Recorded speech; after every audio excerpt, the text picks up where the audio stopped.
Hi, this is Military Modeller Paul with an update on my KV2, the TAMIYA kit, which is kit number 35063.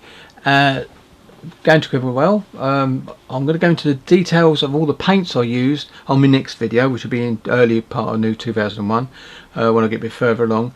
But I can tell you I used 2 Russian greens from the AK lacquer range, and then I used some TAMIYA flesh to give me another lighter shade of the green. To actually go and do some more highlighting, and you could go a bit further, but I'm not going to with this particular vehicle because I've got some weathering to do next anyway. I've done the tracks using primer, AK primer, and then dark iron for the tracks painting. I've just got one in view, but the other one is just down there on the tray, ready, already done in the same state. And that was using, then I used dark iron for the base colour, which is Switcher's favourite, and then I went in with 3 washes of the Life Colour Rust range, which I really do like because it's lovely.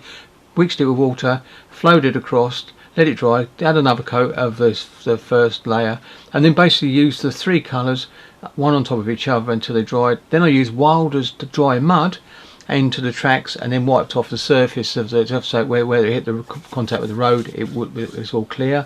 And we're doing a bit of silver work on that and all, obviously by using a pad, because they're made of metal, so you'll get the shine through from that, and it'll fade over time. I've got to do some road wheels as well, obviously make where the track meets the road wheels, to put some bit of shine on that as well. But yeah, so things are coming on quite nicely, and so the next video will give you more in depth of the colours I used as well. So, but they were AK colours. You can see the actual pre-shading on the top of the hole. Not too bad. It's a bit smoother than what it was, because I did make a mistake with the first coat of the green on the top half of the tank, the turret and the hole, but not on the road wheels because they was painted separately, and I ran out of the green by then.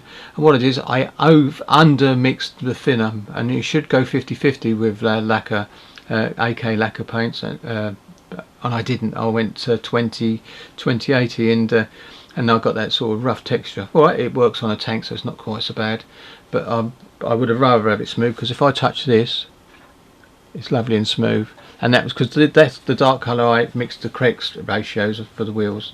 Just life, that's what you do, and you live and learn. I should have done it properly. So yeah, so I've done the exhaust and the tracks in metal card as well, and I've added some rust, slight rust. Might not put so much rust on these tracks, but quite pleased with it. It's coming on long. Not going to put the shovels on. I can't find a single vehicle with the shovels and the saw on, so I'm not going to do that. I'm just going to leave a pretty bare of tools, and you could say they're in the actual boxes. There's 3 on this vehicle. Yeah, so yeah, so I'm going to call that quits then. This is just a quick update, and I'll catch you on the next one in 2020, but it will give you a bit more on how I painted it and what colours I used, and I'll actually show you the pots as well, just to give you an idea. So there you go. But I have used AK paints for the vehicle, but I've used Life Cover for the rust effects, and because I quite like that Life Colour for the rust effects. Thank you very much for watching, and I'll catch you on the next one. Happy modelling. Happy New Year, by the way, just in case I didn't do it on the last one. I think I did.